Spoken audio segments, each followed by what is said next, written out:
Flosstube, I'm Amy. I'm the Globetrotting Stitcher. I'm really happy to be back with you again today.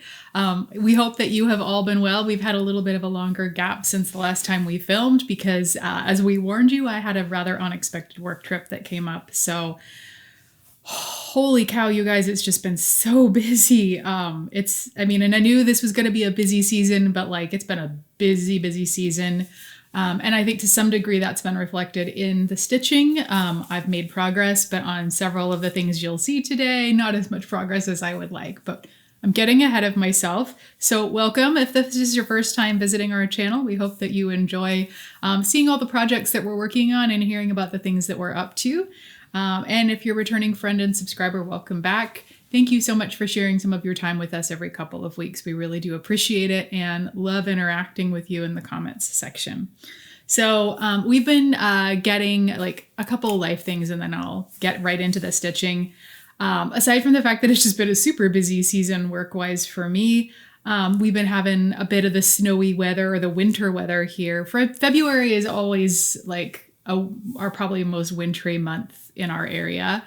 And so we've not had like a lot in the way of accumulation, but we've had just like a lot of like toying around the edges of wintry weather. So we've had hail and we've had some snow, including this morning. I was just sitting there and all of a sudden it was like these big fat flakes coming down. And so, yeah. And then we had hail the other day that it was like so much hail that it looked like it had snowed and then it stuck around for a while. So anyway, it's just been winter, which is fine. You know, it's kind of delightful in its own way.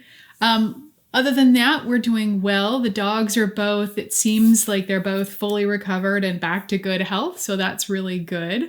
And yeah, we're just kind of getting on with life. So we will tell you more at the end. I'll tell you a bit more about my recent trip to Kenya. So I got home just over a week ago. And so I'll tell you a little bit about that at the end for those who are interested. But for those who are here for the stitching, let's dive in. I do have two finishes to show you today. No fully finished objects, but hopefully next time. But as far as finishes, the first one I will show you is my travel stitch. And this is the 'Tis the Season pillow from the Christmas Cheer Pin Pillow set of charts by Jeanette Douglas Designs. I stitched this on a piece of 36 Count Stars Hollow Blend Linen by R&RB Productions using all the called for flosses.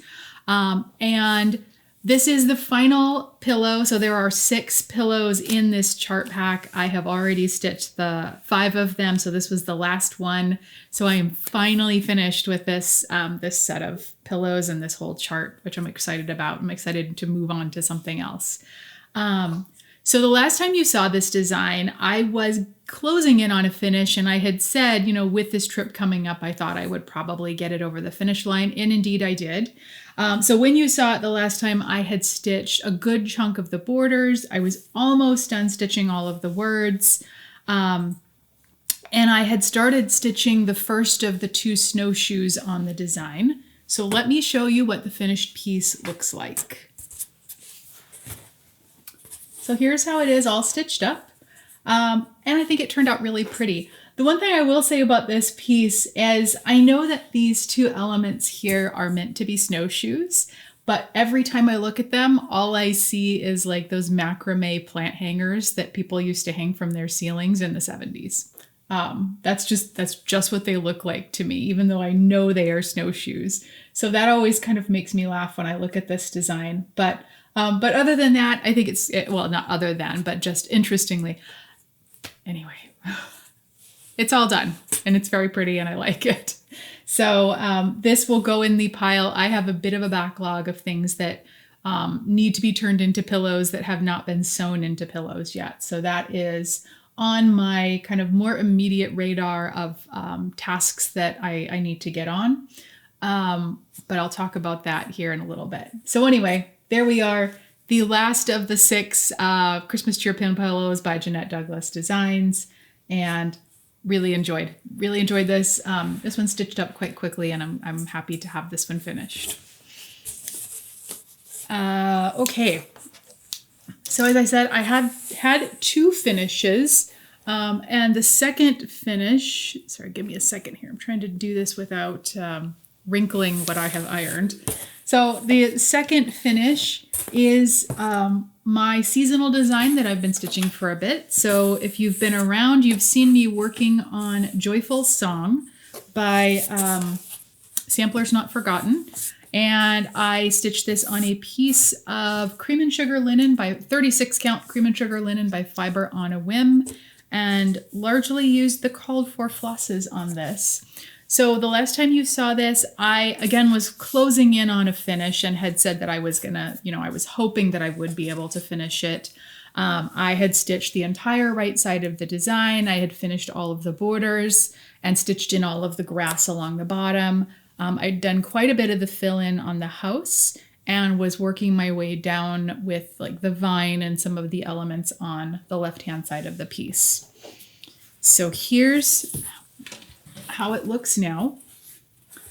And I love it. I just think this is really pretty. I love the colors. I love it on this fabric. I just think it's really soft and feminine and vintagey. Sorry, it's like you hold these things up and all of a sudden you see all of the dog fur that's been embedded in them.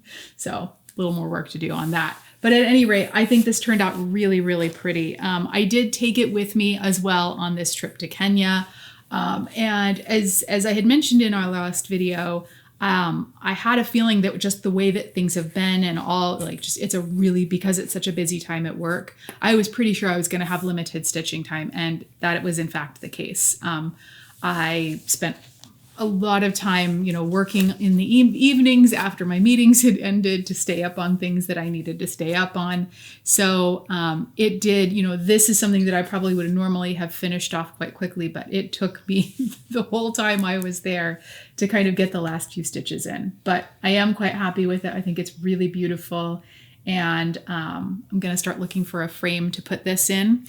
So this piece took me 24 days to stitch in total. I did start it last year, but the number of actual stitching days was 24. And I meant to mention that on my 'Tis the Season pillow, that took me 8 stitching days. So yeah, that's my second finish. Okay. Let's see if I can fold this and put it aside without, again, messing up my nice ironing job. All right, so now let's take a look at the whips that Gary and I have been working on over the last couple of weeks since we shared an update with you. So the first whip that I will share with you is my full coverage piece. I am stitching Rose Trellis in by Heaven and Earth Designs. This is a piece of art by Randall Spangler, but it is charted by Heaven and Earth Designs. And I am stitching this 2/1 using a combination of half stitch and half stitch and continental stitch on a piece of 28 count white Lugana. And let's see here. So the last time you saw this piece, I think the story here is I did not make a ton of progress. The last time you saw this piece, I had made really good progress on stitching in the rose trellis that is at the bottom left of the design. And was kind of starting to get into some of the background beside the trellis. The other thing that was kind of nice about it is that you were starting to see there's a unicorn that is sort of poking his head around the side of the house. And although I hadn't started stitching him yet, just because of the stitching I'd done, you could start to kind of see the outline of that unicorn. So let me show you where I got to. And here we are. So it probably doesn't look a ton different. I only got 4 stitching days on this in my rotation the last time, and that was because this I stitched on the week that I left for Kenya. And so it cut into my rotation on this piece. So I lost 3 stitching days on it. I only managed to get just over 1,000 stitches. So not, like I said, not a ton of progress, but all progress counts. So I did carry the rose trellis further down here, and underneath my parked threads, you can kind of see where some more of this background stitching is coming in. So this is kind of getting into flowers and grass and a bit more of the garden itself that's around the end. So you can start to see that coming in. I did get to stitch in most of the unicorn's head. So, you can see his nostril and a bit of his horn here and his eye. So it was really fun to kind of get that in. Unicorns are good eating. No, they're not. All right. And yeah, filled in more of this upper right side of the trellis. So milk chocolate on the inside. Oh my word. What's wrong with you? All right. I'm sorry. So I am looking forward to this coming out again next time. Just because I really hope to make much more progress that's a lot more noticeable on it. But I do think this is really pretty over here. So it was nice to get some time on this.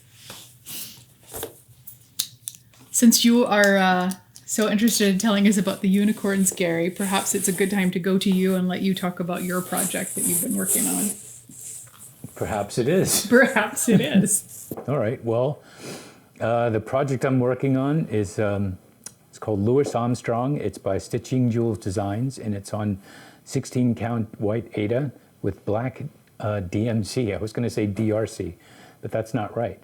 Anyway, it's Louis Armstrong, and the last time that you saw it, I'm not entirely sure where I was. I think I had just started page 2 a little bit, and anyway, so this is where I am now.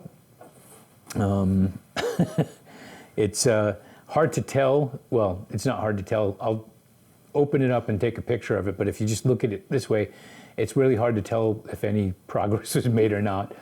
But I'll show you the other way too. So that's where I am on it. I'm hoping to get some work done on it this week, but I've also started getting back into spending my time doing some other stuff, like taking pictures of action figures and using sliders and stuff like that. So we'll see where it goes. I was hoping to get through to page 2 when Amy got back, but that didn't happen. There's a lot more stitching there than I thought, is what I mean by that. But at any rate, once I finish that, I'll only have 7 more pages left. Anyway, so that's where I am on Louis Armstrong. And I am enjoying it. I'm just a little mellow today, I guess. Anyway, here we go. All right, so the next whip I'm going to show you is my sampler category of my rotation. And in this, wow. Jet lag is real, my friends. So the project that I am working on in this part of my rotation is called Die Farben Venedig. This is by Historische Stickmuster. And I am stitching it on a piece of 36 count cream and sugar linen by Fiber on a Whim using all the called for Swadelge silks. So the last time you saw this piece, I had finished block number 1. So it's like 12 rectangles, I think, in the piece. And so I had finished the first rectangle in the top left-hand side of the design and was working my way down through the second rectangle, which is the middle one in the top row. And so let me show you where it is right now.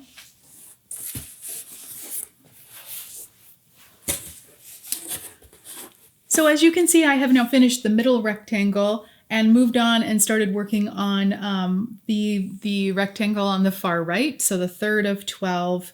There's also a teeny tiny start on the one that's below that, but this one is not going to get the attention much until this upper one is done. So this has been, slow moving this week. I have worked on it for a number of days now, but I've just been, the progress has been slow. And I think part of that is, however much I enjoy this, it is really, for whatever reason, it's dense. Well, it's not for whatever reason, it's just dense stitching. So even though it's largely, it's not heavy confetti by any means, it's only 3 colors per rectangle. It is still, it's dense and it seems like it moves a bit slowly. So, yeah, I mean, it's beautiful. It's absolutely beautiful. I love this. I have several other charts by this designer that are a very similar style that I'm going to be stitching, and really looking forward to doing those at some point in time. It's just, this is, you know, a little bit of a slower moving piece. So, but really, really beautiful. I really love this, and yeah, looking forward to continuing to work on it. All right, the next thing I have to show you is a brand new start. So because I did finish the, oh my goodness, what is it called? Joyful Song. Because I finished Joyful Song in the seasonal category of my rotation. After I got home from my trip, I had just one day, and so I decided to go ahead and start a new piece for my seasonal category. And so I am stitching Easter Peep Parade by With a Needle and Thread. I am stitching this on a piece of 32 count in the pink linen by R&R Reproductions. And I am using the called for flosses with this. Now this is a remnant. I have stitched several projects now out of this piece of In the Pink. And so I think this is probably the last one that I'm going to get. This is probably the last project I'm going to get out of this. So here is my new start. As I said, I only got part of one day on this, and so it is a teeny tiny new start, but it is really pretty, and I am so delighted with this fabric choice. I love the way the colors are showing up on it. I think that this sort of egg that the flowers are in, this egg cart, is going to just pop on there, and so very much enjoying this so far. Even if it is a teeny tiny little start, I think this is going to be a fairly quick stitch, which that's like, you know, famous last words, but that's my sense that this is going to be a fairly quick stitch. So looking forward to getting back to this.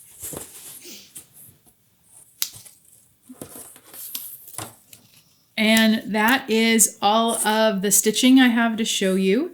So I do have one piece of haul, and that is for Valentine's Day. Gary picked up a chart for me that has been on my wish list, and I'm super excited about it. And so this is Winter Ornaments by Erin Elizabeth Designs. And Erin Elizabeth is, I believe, the sister of Shannon Christine. And so you can kind of see some similarities, even though their design style is distinct. You can certainly see some of the similarities between how they design. So I really love this. I am not going to stitch this as one whole piece. I am going to break it up, and I think what I'm going to do is stitch these as individual Christmas ornaments. Maybe do several of these as like gifts for family next year. So we'll see. I got to work this into the plans for this year, but I really love this. I think it's just so pretty. So that was one of my Valentine's, not ornaments, one of my Valentine's gifts from Gary this year. So we did have one question that came in on our last video, and this question is for Gary. So Gary, the Stitching Owl asked whether you make better progress when you and I are stitching together because you've got stitching company, or do you make better progress when you're stitching independently? That's an easy one. When I'm stitching with her, because I don't stitch independently. No, that's not true. I find that I make better progress when I'm into it. I kind of like, I'll want to do it sometimes, and other times I don't want to. But when I want to do it, I just kind of go for it and just like really do a lot of progress. And that's whether she's here or not. So so that's the answer. I guess individually by myself, I make better progress than if she's here, because she's not asking me to do stuff when she's not here. Anyway, I was kidding. You're going to pay for that anyway. Every husband knows I was kidding. That's enough of my stuff. Yeah, we've heard enough out of you, sir. What's interesting is I would have said something different than you. I would have said you make more progress when I'm home than you do when I'm not, if you're stitching, or when we're stitching kind of together, because that just different perspectives. Calm down over there. You guys should see his face right now. I think they can. It's on video, and they're watching it with their eyeballs. Well, they saw the outrageous facial expressions you were making. No, because you the reason I say that is because a lot of times what you all don't see is a lot of times he will, like if he feels like his thread is too short and it's going to be a little more difficult to tie off, he'll ask me if I'll tie it off for him. He's perfectly capable of tying off his own threads, but if he has a really short one, he'll ask me to tie it off sometimes. Or if he gets a knot, I'm really good at getting knots out most of the time, and so he'll ask me to take care of his knots. So I think when you run into a problem like that, it can slow you down. So if I'm not here to kind of help. For some reason, I don't run into as many mistakes when she's not here. Turn the camera off. We're gonna brawl, people.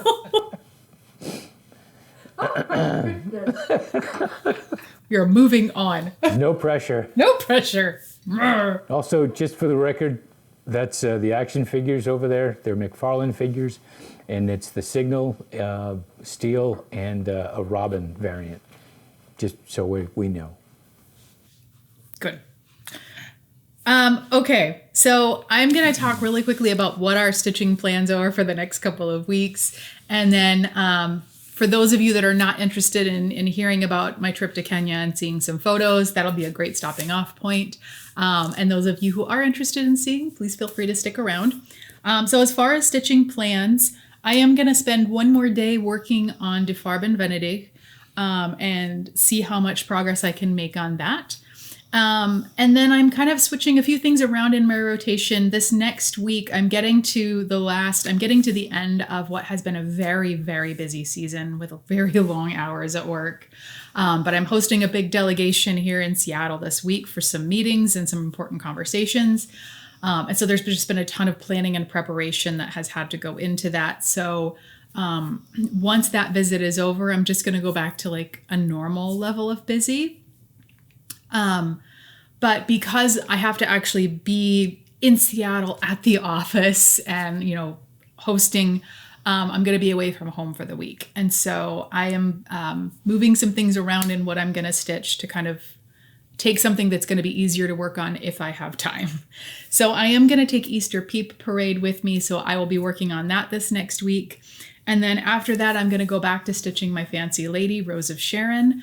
And so really looking forward to getting back to her. Of course, Gary's going to continue to work on Louis Armstrong. And at some point in time, I'll need to start a new travel stitch. But I've got some things kitted up. I just haven't pulled one. So that's it for stitchy plans. And now I'm going to shift gears and tell you a little bit about this last trip to Kenya. So it was a fairly short one. I was only gone a week this time, which is, usually I'm gone a little bit more than that. And most of the visit, the main reason for the visit is a couple colleagues and I sit on an advisory committee for a partnership that's designed to support agriculture development in sub-Saharan Africa. And so this committee, we meet several times a year and kind of talk about the programs and so on and so forth. And one of the things that we like to do with our implementing partner when we meet, especially if we're meeting somewhere in Africa, is if it's possible, we like to go do field visits because it's a good opportunity to kind of see the work that's happening on the ground, that the different programming that we're supporting, but then also to kind of think about how to strengthen that and so on and so forth. So anyway, on this trip, we were in Kenya. And we took a look at the Irish potato value chain in Kenya. So now if you're in the US, Irish potato is what we call russet potato. But in Africa, it's referred to as Irish potato.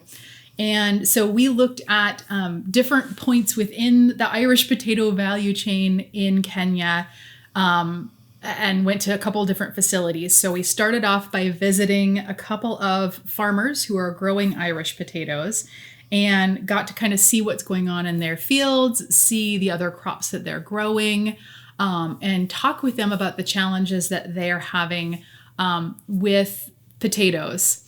And then after we met with them, we went over to a facility where it's a company they're doing like potato seed. They're a potato seed producer. So basically what they do is they receive what's called tissue culture. And we'll be showing some pictures of this as I talk. It's called tissue culture. And basically when you're growing like potatoes and other roots and tubers, they're really prone to viruses. And so it's not something that you can, but you really shouldn't save your seed to replant every year. Instead, you should get fresh seed because it won't have viruses in it. So this is particularly important for potato. So anyway, we went to this facility that takes tissue culture from a lab, and then they propagate it and multiply it to produce. So they do that in the lab, and then they take what they produce in the lab and they multiply it further to produce like what's called early generation seed. And it's basically little seed potatoes that can then be multiplied further into a whole lot of seed potatoes that can be planted by farmers. And so we got to see kind of what they're doing and various steps in their process. It was really interesting because the reason why this particular company is really great for this is they actually started out as a rose grower and a rose multiplier. And so we got to see also some of the beautiful roses that they are growing and producing there for sale. But yeah, it was quite interesting to kind of talk to their staff, see the different stages of the process that they follow to produce the early generation potato seed, and to kind of hear about the problems that they're facing. And then from there, we went on to a facility it's essentially you get to the end of the value chain where the potatoes that have been harvested in farmers' fields are going to a plant where they're turned into potato crisps or frozen potatoes to be turned into French fries and things like that. Oh, I didn't get to take any pictures there because the facility was actually not operating at the time. So it was just a conversation. So you won't see any photos from that. But anyway, it was very interesting to kind of visit these different places within the potato value chain and hear the challenges and the problems. And what's really fascinating is when you're looking at something like that, where it's a system and you're hearing what their pain points are, a lot of times what you're hearing is this point in the value chain, the problem that they're talking about is completely opposite to the problem that, say, a farmer is having. And so you hear what their perspective is, but then you're like, so what you're describing to me is a break in the system that's a completely different break than what either of them is describing. And so then you have to figure out, how do we solve this problem? So it was a really interesting trip. It was good learning, good conversations.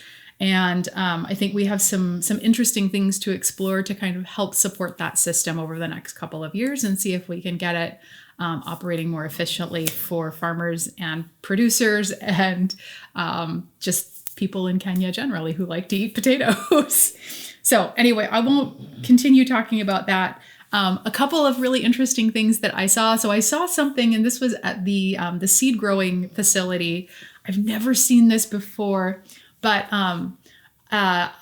not too far away from the greenhouse where they're doing some of the multiplication efforts, up on a hillside, they had what I've referred to as a scare dog. And it's like not cardboard, it's like a wooden cutout of a dog that's painted black.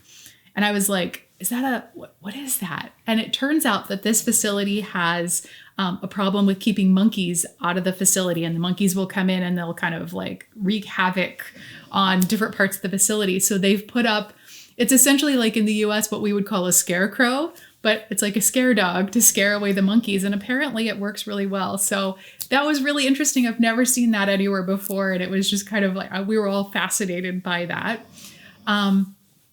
And then one of the other things that I just wanted to share some photos of, one of the things that I love is going through tea plantations. And when we were moving from one, like the farms to the seed growing facility, we passed through some tea growing plantations. Tea is one of the major exports for Kenya, unsurprisingly.